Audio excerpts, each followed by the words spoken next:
Hi, everyone. So today we're going to discuss Africa in the post-classical period, more specifically the development of West Africa, south of the Sahara, in the period 600 to 1100. So let's begin.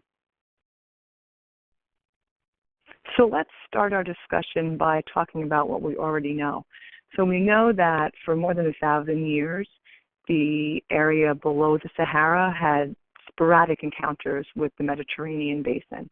And the most well-known, of course, being that site of innovation at Gennaro.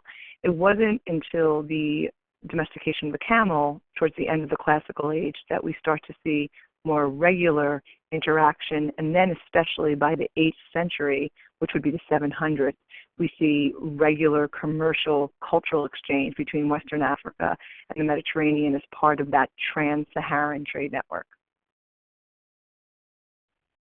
So based on that new development, let's focus in on the impact that this trans-Saharan trade network would have on West Africa in that Niger River Valley. So if we take a look at the map, you'll recall that the area that is actually farmable in West Africa is a very narrow strip referred to as the Sahel, which would have been towards the top of the Niger River bend. And you can see there on this map that would be in present-day Mali, and you'll see the major city Timbuktu, which we'll actually be talking about. But also, if you notice, the Niger River runs down and empties into the Atlantic Ocean. And so in this period, survival would have been possible all along this river. So among the people living on this river, their leadership would be, as we discussed last week, what we would classify as a stateless society, in that we don't see, like we do in the rest of Eurasia and north of the Sahara, this kind of centralized state with a king or an emperor. Instead, we see village life dominating the way in which people survive, with chief and a council of elders, which certainly those people would have been particularly important in the limited social stratification that they did have. But really, decisions were made based on consensus or agreement. And so we don't see all the complexity of political life that we do in the other areas that we've discussed. As trade develops and as contacts with the outside world increase, we start to see changes taking place in this African political structure. So these stateless societies, which were based on kinship and tribalism, where there was no bureaucracy, gave way to the emergence of more formal governments because of population growth and because of the strained resources that occurred from that population growth, and ultimately the increased conflict between and among these people for survival. So around 1000, these formal governments become more obvious. So as we always do, let's figure out why exactly this was happening. So as we know, the camel was domesticated in the late classical age, and as these trans-Saharan traders started to push their way south into the Sahel and the savanna, which is the grassland, they start making contact with the tribal people who centralize in these earliest states, Ghana, of course, being the most famous. And the traders from the north realized that the gold reserves located here in the south were in great demand, and the salt that was in the northern part of Sahara was desirable for those people who were living in the tropical climate who needed it for survival.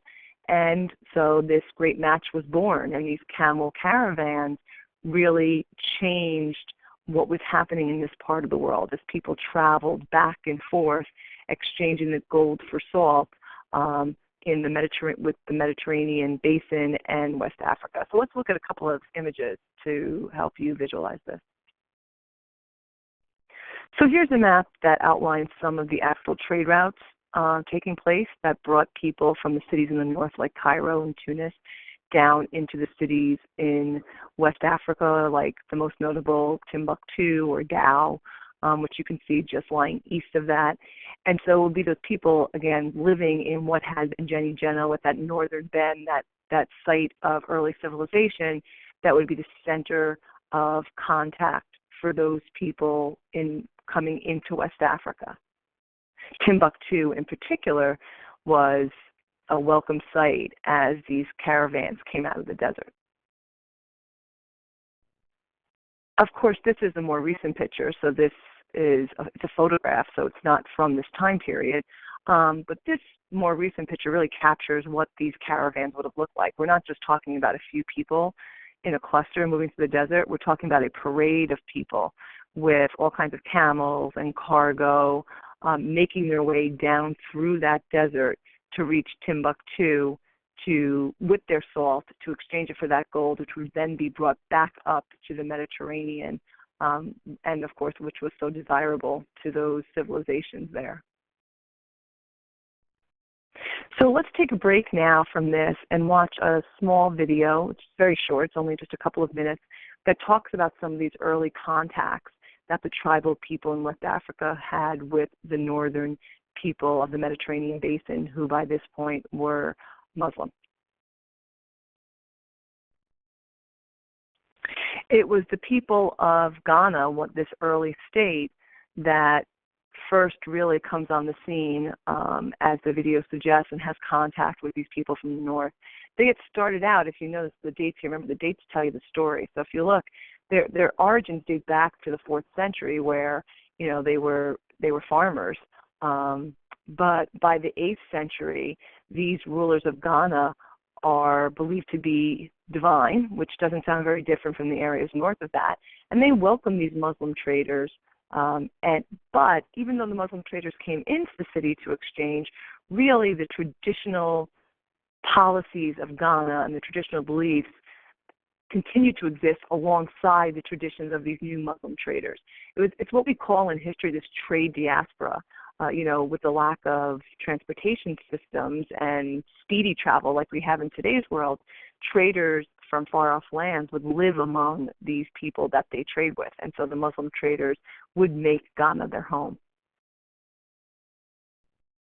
So you could probably guess that these formal governments who controlled these cities became especially wealthy because of the taxes that they charged for the people who were conducting this gold for salt trade. But the vast majority of people who lived outside the cities really continued to live as they always had, by way of tribal identity and animistic beliefs. So tribalism, so even though Islam is making an impact, and certainly the governments of these trade centers were changing, keep in mind that there is an element of continuity that continues right to present day for these people in the outskirts of the city or in these rural areas. So take a break now again and watch the second video I've selected for you. It actually is 6 minutes long. It comes from the modern age, and it shows you what Timbuktu is like today, and gives you some insight into how it is that people live and how it was that they once lived. I hope you enjoy it. Okay, so now we're back.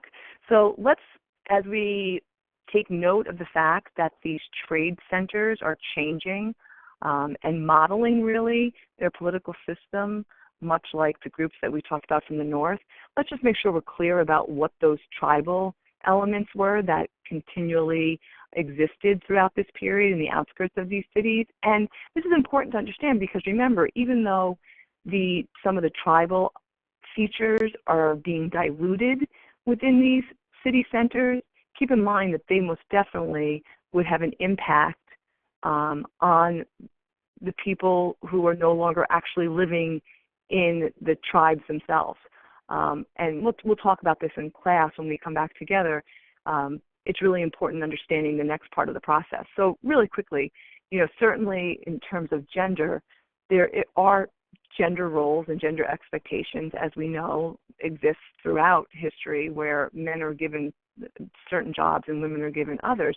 But one of the things that's really interesting here is that women enjoy more rights in Africa than in any of the other places. And, it makes sense because we know that as part of the ancient world, as part of the Paleolithic age and the Neolithic age, that urbanization really breeds patriarchy and puts women in a position that's less powerful as men are the warriors and the leaders generally.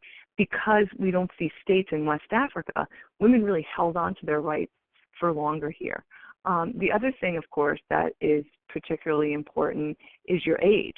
We know that these council of elders were well respected, but we also know that as you made your way down, that certain age groups were expected to commit to and perform certain tasks or rites of passage.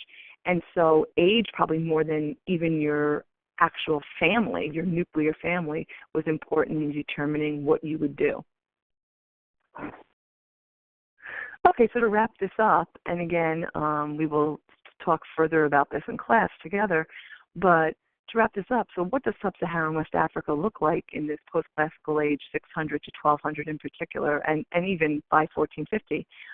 The traditional lifestyle is most definitely still there. That tribalism and stateless society still plays an important role among the vast majority of people in West Africa. Yet, with emerging global markets, the trans-Saharan trade, and the introduction of Islamic traditions, we're starting to see this shift. And at times, they work well together. It's not necessarily a combative exchange. I may have the word versus written there, but the fact is sometimes they worked well together to carve out a new sub-Saharan Africa moving into the beginning of the modern age. Okay, thanks.